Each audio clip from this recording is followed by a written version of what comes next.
I thought I was prepared for anything, but I wasn't ready for the sound of footsteps that weren't mine echoing down an empty hallway.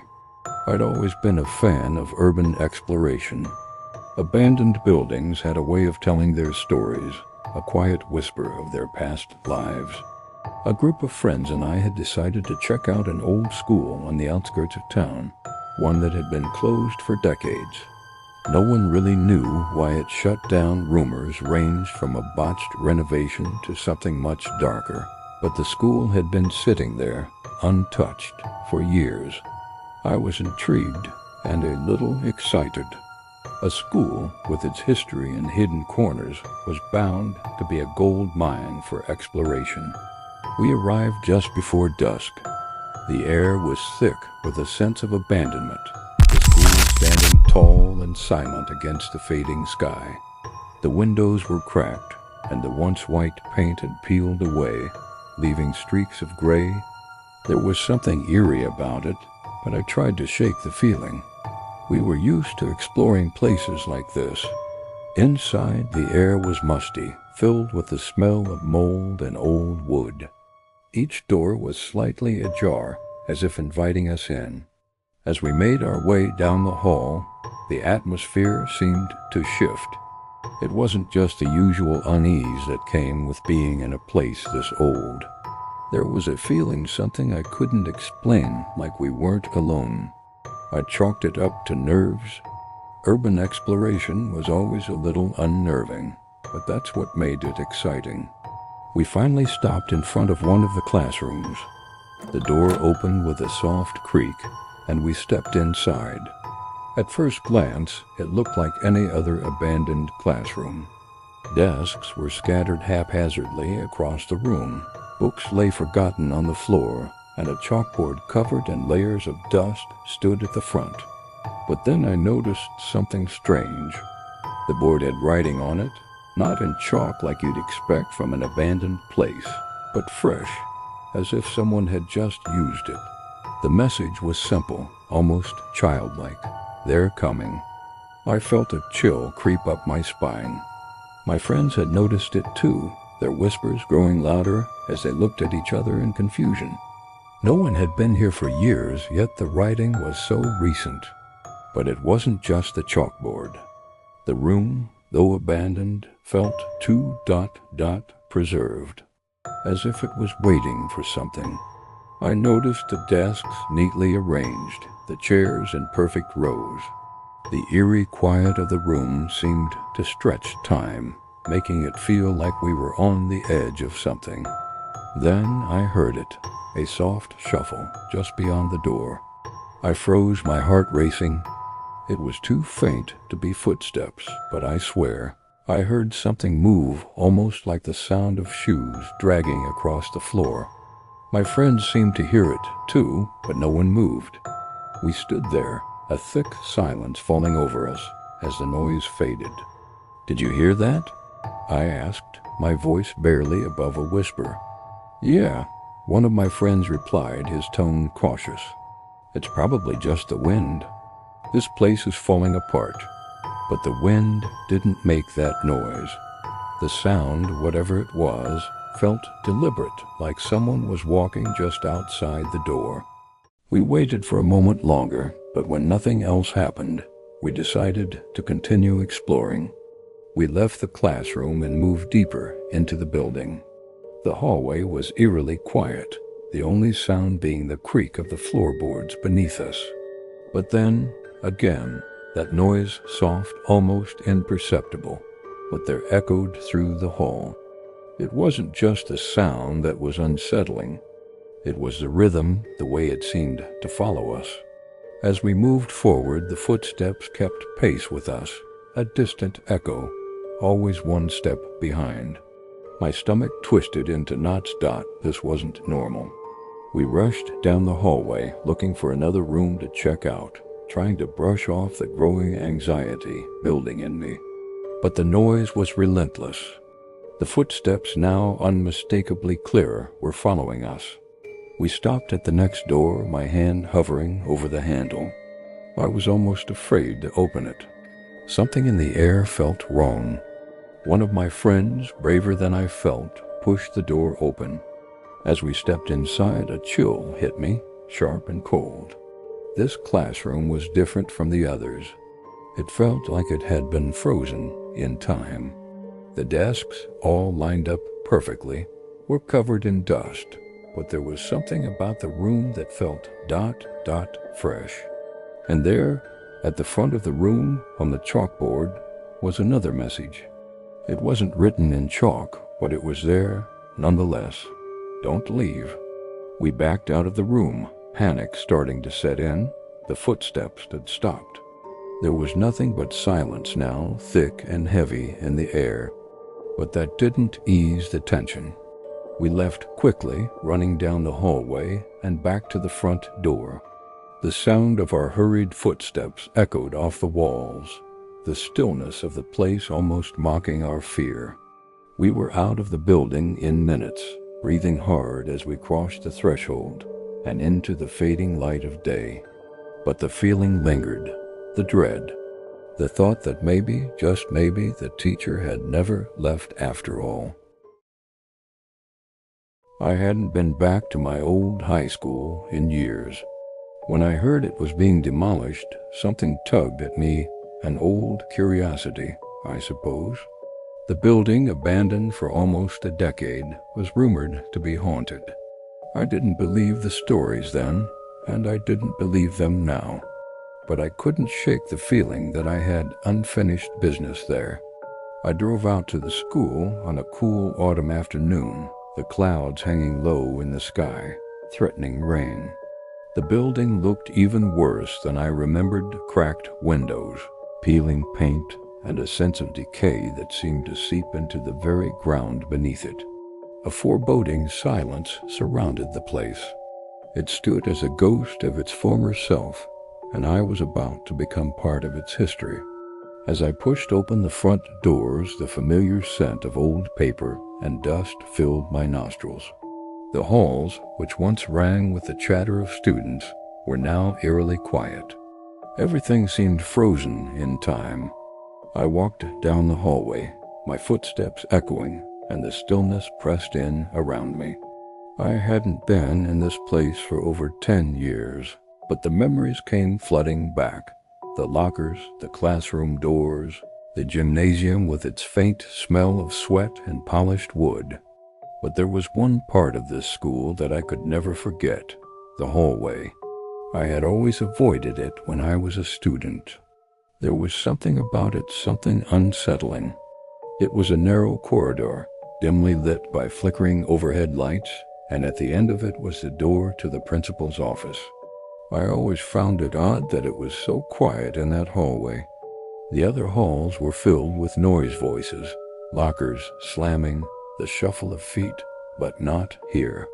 I'd never liked walking down that stretch, and for some reason, that fear had stayed with me. I was drawn to it now.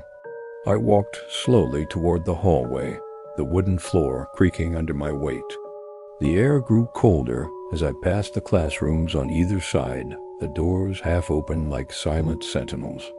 When I reached the entrance to the hallway, a sudden gust of wind blew through the cracked windows, rattling them. I hesitated for a moment, but curiosity won out, and I stepped inside. The moment I did, I heard it, a faint whisper. At first, I thought it was the wind, the building settling, or maybe my mind playing tricks on me. But as I stood still, the whispering continued. It was too clear to ignore now, and it came from deeper in the hallway right, where I used to hear it all those years ago. I took a step forward, the sound growing louder, more distinct. I froze. The whisper wasn't just a vague murmur anymore. It was a voice, soft, almost pleading, and it was calling my name. Aaron Van. My heart skipped a beat. I took another step. Aaron? It wasn't a memory. It wasn't my mind playing tricks on me, This was real. I turned the corner, the hallway stretching on forever in front of me. The whispers were louder now, swirling around me like the wind. They were disembodied voices layered on top of each other, all calling my name. My hands grew clammy, and I could feel the hairs on the back of my neck stand up. It was too much. I reached the end of the hall and stood before the principal's office, the door slightly ajar. The whispers were coming from inside now, clear and frantic. I had to know what was in there. I pushed the door open. The office was just as I remembered, dusty, abandoned, and covered in layers of grime. The large desk in the middle of the room, once a symbol of authority, now sat toppled, papers scattered across the floor.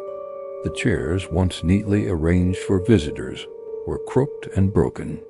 But it was the corner of the room that caught my attention. There, in the far corner, was an old coat rack.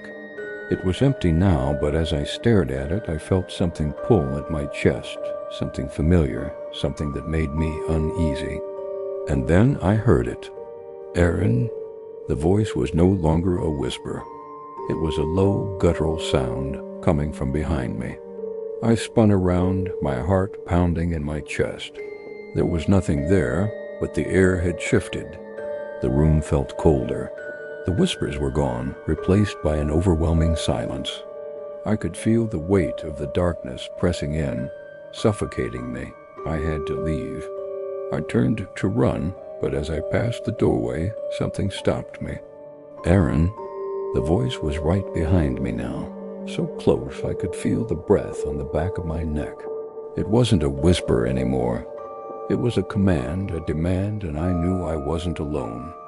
I bolted down the hallway, my breath coming in short, panicked gasps. The whispers followed me, the sound growing louder with each step. I didn't dare look back. When I finally made it to the front doors, I didn't stop to look at the school again.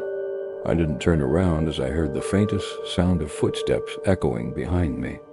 I didn't want to see what had followed me. I stepped into the daylight, the warmth of the sun briefly comforting. But as I glanced back at the school, I could have sworn I saw a figure standing in that dark hallway, watching me.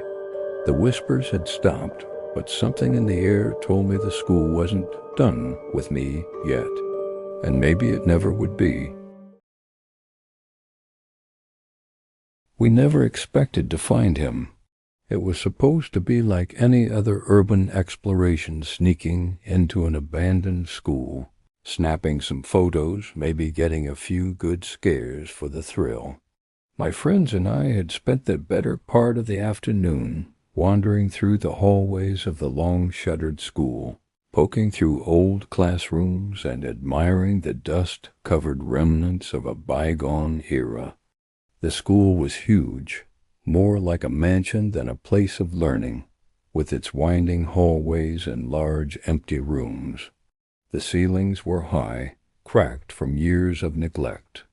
There were desks scattered across the floors, windows broken, and remnants of old schoolwork torn up in the corners. The smell of mold and decay hung thick in the air, and the silence pressed in on us. It was the kind of place that felt like it was holding its breath. We had reached the back of the building, far from the main entrance. The light was dimming outside, the sun dipping low behind the trees, casting long shadows through the broken windows. That's when we saw him. He was standing near the door of the janitor's closet, his hunched figure barely visible in the fading light. His clothes were outdated old work pants and a faded green shirt, and his face was lined with wrinkles, his eyes distant and tired. At first we thought he was just another curious urban explorer, maybe someone who'd gotten in before us. But then he spoke, his voice rough, like it hadn't been used in years. "You kids shouldn't be here," he said. We all froze. The man's tone wasn't just a warning, it was something else. There was a deep, almost desperate undertone to it. Something in the way his eyes darted around made my stomach tighten. "What do you mean?" I asked, trying to keep my voice casual. though I felt a shiver creep down my spine. "You shouldn't be here," he repeated, his voice low, almost a whisper. "It's not safe. You don't belong here." There was something unsettling in his gaze, like he was seeing something we weren't. A coldness seemed to radiate from him, the hairs on the back of my neck standing up.